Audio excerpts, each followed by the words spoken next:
avoid. So today we're going to get started prepping the green CRX for the B20 and the trans to go in. So we're going to do a mild tuck on it.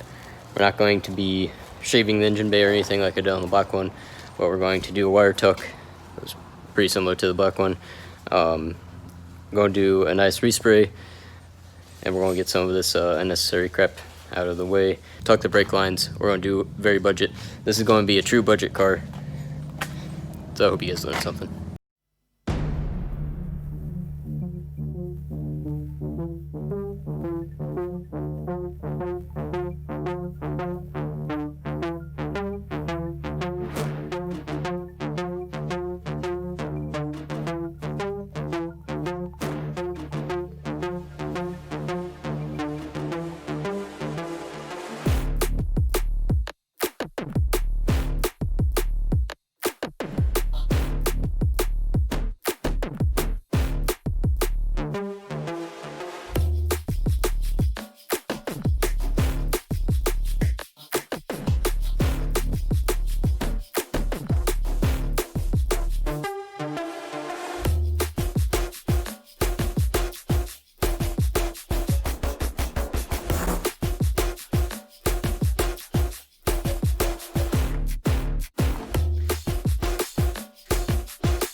Start on the wire tuck on the passenger side.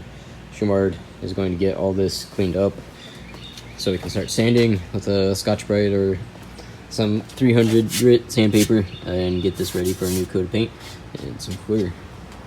Alright, here we are. It's kind of clean. We got the dash out. Getting ready to prep this engine bay, some sanding, getting it ready for primer tonight, getting some of the various things out. Shumard is cleaning the various nether areas and gooches of the engine bay. While I'm working on the wire tuck, you guys know what's going on already. We're using some rib nuts. Consists of drilling a hole first and then using a special tool to insert these nutserts. Having a little bit of trouble with my GoPro from China.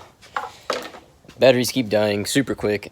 I haven't even had it that long. I've had it since last Christmas, and the battery died in like 30 minutes of recording.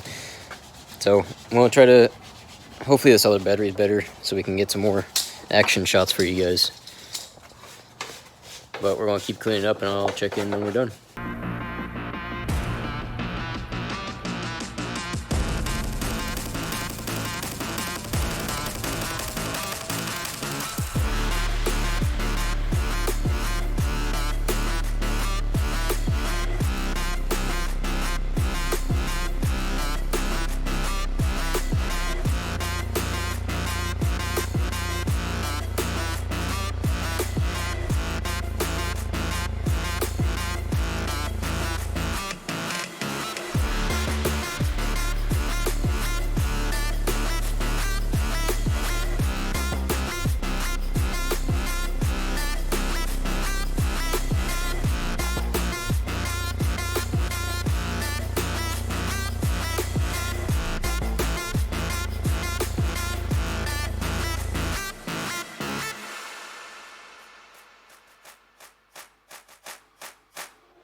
What I'm going to do, since he's going to be making either a custom dash or running no dash, I'm de-looming all the loom off of these wires so that way we are free to run them however we please, and then we can reloom everything with the conversion harness and all that good stuff.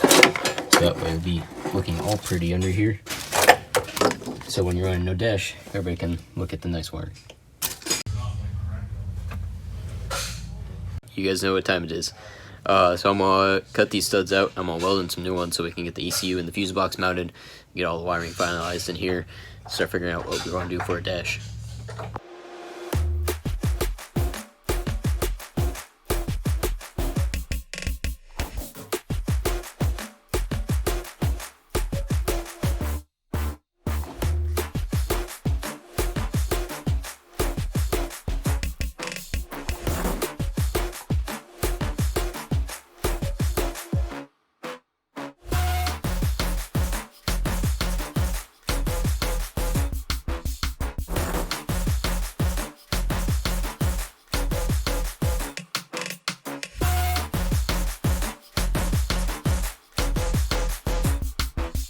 Guys, welcome back to another disrespected CRX video.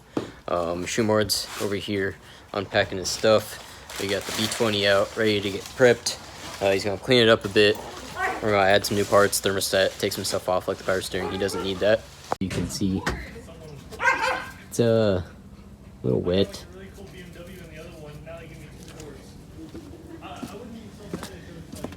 The bay is still nice and shiny, glossy. It's a little dusty. My roommate mowed the lawn, kind of blew all over it.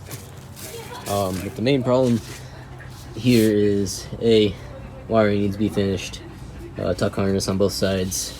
This needs to be dealt with because that's disgusting.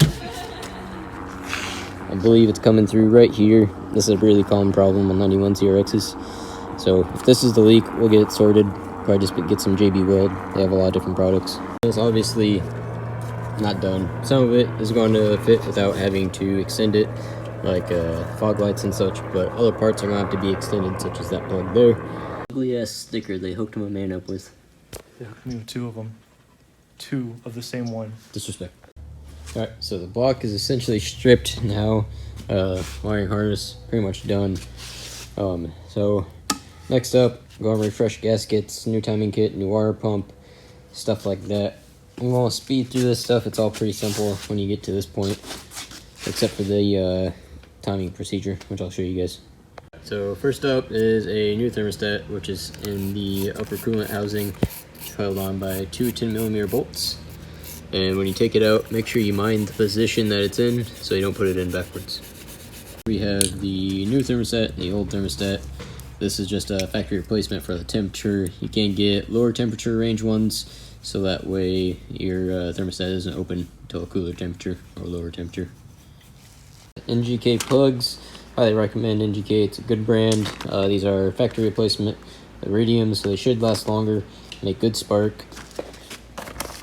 There are the old ones. They look a little rich, but they're all uniform, which is good.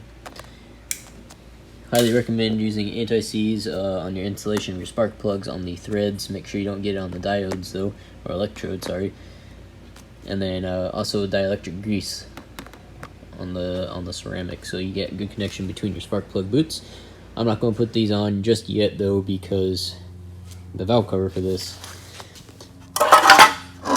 is just a tad bit fucked. So we're going to be running with this purple one over here. It's going to get repainted, so don't worry about the ugliness of it. So we're going to go ahead, I'm going to verify the gap on the spark plugs. You're not supposed to try to modify the gap on iridium spark plugs because you could break the tip. But other than that, it's going to be a pretty simple install. Alright, Shoemord is cleaning away, making sure we got a good mating surface on our intake manifold gasket. We got a timing kit and water pump kit, so we will be replacing this timing belt, even though it really doesn't look too bad. It looks actually pretty brand new, so we're going to hold on to this one just in case. New water pump, like I said, new timing belt tensioner, and the belt. So this all comes in a kit. We ordered pretty much everything from Rock Auto. This kit looks pretty nice, actually. Comes with a little tray, which is kind of cool. So obviously the water pump, tensioner, belt. What's up, guys? Welcome back. So I'm still working on the B20 here, trying to get the timing marks to line up correctly, and they are just like one tooth off. And if I can get them lined up correctly after I turn it and run it through a cycle, or it'd be this way because the B series spins counterclockwise. Every time I run it through a cycle, it just kind of goes back to not being quite right. So obviously, tooth off, quite obviously. Earlier, or yesterday, 2 days ago now, I guess, holy hell, I had these two teeth lined up, but they weren't in line with the timing mark that's on this rear cover here. Of course, this bell cover's on, so you can't see it, but the same with the crank timing marks. So on camera, it looks pretty accurate, but to me, it looks almost a tooth off. So I'm gonna try to set these a tooth ahead, and then we'll see if they just kind of line up when I rotate the engine. So that's next up. Let's get started on that. Alright, so what I did is what I suggest you do, is go grab your Honda service manual and look at what it tells you to do instead of trying to pull something out of your ass, like setting a tooth in advance to bring it back down. It's still not extremely, perfect straight, but everything is aligned now. So I'm gonna go ahead, I'm gonna go throw the timing cover on. I'm gonna call it good. Timing is now set on the B20, so that's good. It's one of the most important things that we had to do, changing the water pump and all that good stuff. So I'm gonna go ahead, get this bad boy dressed back up, and we want to see where we're gonna take it next.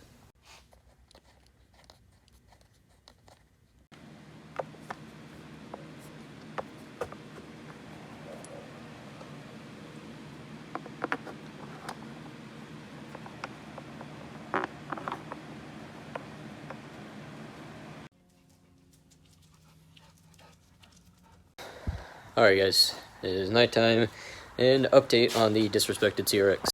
Engine is dressed, everything on the engine is good to go except for this driver's side mount.